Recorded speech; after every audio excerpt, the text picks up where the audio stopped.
Guardians of the Galaxy Volume 3 is officially out. As the movie is released worldwide, both Disney and Marvel are holding their breath in eager anticipation. Marvel, at this point, cannot afford another box office failure. Phase 5 of Marvel is off to a rough start. Ant-Man and the Wasp, Quantumania failed to impress at the box office. This disappointment comes directly after Phase 4 of Marvel could not make any headway. Disney cannot afford another disappointing outing, thus, the pressure is on like never before. Despite the underwhelming performance from Marvel in recent years, there are always exceptions that stand out. Spider-Man is one of these exceptions. Guardians of the Galaxy is the other. With a film IP as popular as this one, you might think that there is no way that it cannot succeed. However, things are more complicated than you might think. James Gunn is excellent at what he does. Due to this, Guardians of the Galaxy is experiencing massive amounts of success. However, one factor cannot be ignored: superhero fatigue. It is a term that we always hear and can be very real. Guardians of the Galaxy will determine how sick people are of superhero movies. It is the reason why this movie is so significant to Disney.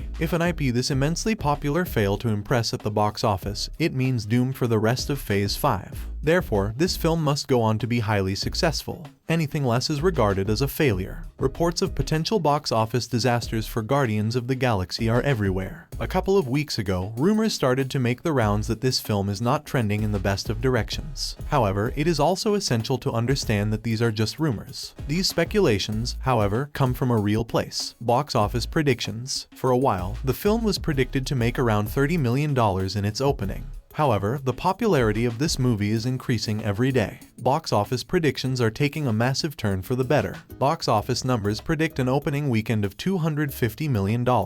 With numbers this good, seeing this movie as anything other than a massive success is hard. This is James Gunn's last outing as a Marvel director, as fans are eager to see his final project. Overall, Marvel does have a difficult few years ahead. As they look forward to an all-new Avengers movie in 2025, drastic changes must occur. This is something that studio head Kevin Feige also agrees with. He is very open about the fact that Marvel needs to focus on quality over quantity. This is challenging when your parent company Disney is only motivated by eternal growth. Overall, Marvel is still capable of excellent writing. I recently started watching Loki on Disney Plus, and the series restored my faith in the writers. Although some of their execution is off, the core talent remains. Some may disagree with this take, but Marvel struggles with production and directing, not writing.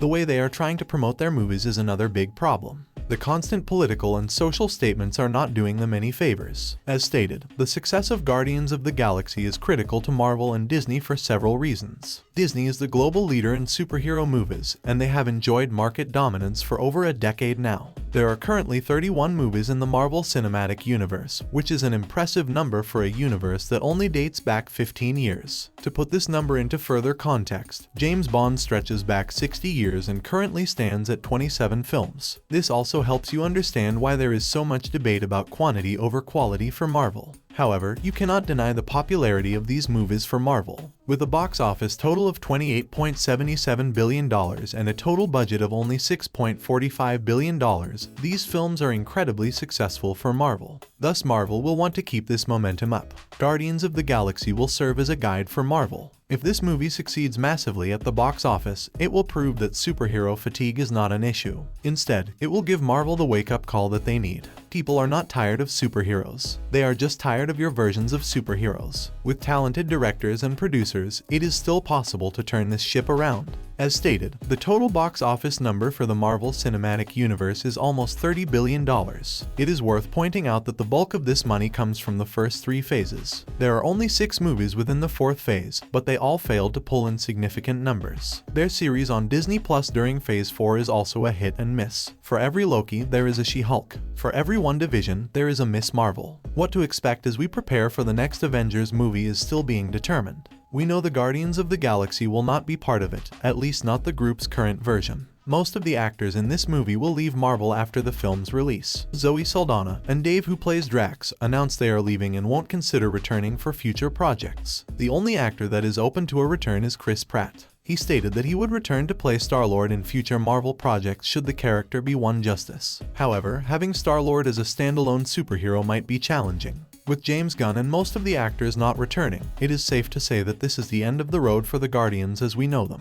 With Iron Man, Captain America, Black Widow, and the Guardians gone, this is a new age for Marvel. The question is, can a new crop of talent take the universe forward? This is a tricky question because this is the first time we have seen this situation. Actors are replaced as superheroes all the time. However, there is usually a gap between casting. You get a new casting every generation, allowing new fans to come in and grow up with their version of the superhero. We see this with heroes such as Superman, Batman, and Spider-Man. However, up until now, these heroes have never been part of a cinematic universe. Doing recastings when all your movies are linked together is significantly more complex. With the Marvel Cinematic Universe being 15 years old, the current group of fans is getting older. You might have been a teenager when you started watching, and now you are an adult with a family. Some people simply age and move away from watching certain types of movies. When your whole universe is linked, it is challenging for new fans to join in and watch. However, it is also this business model that makes Marvel so successful.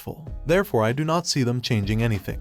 DC is busy copying this exact strategy, and Marvel will continue down its current path. Hopefully, everything works out for superhero fans so that they can continue to enjoy their favorite movies.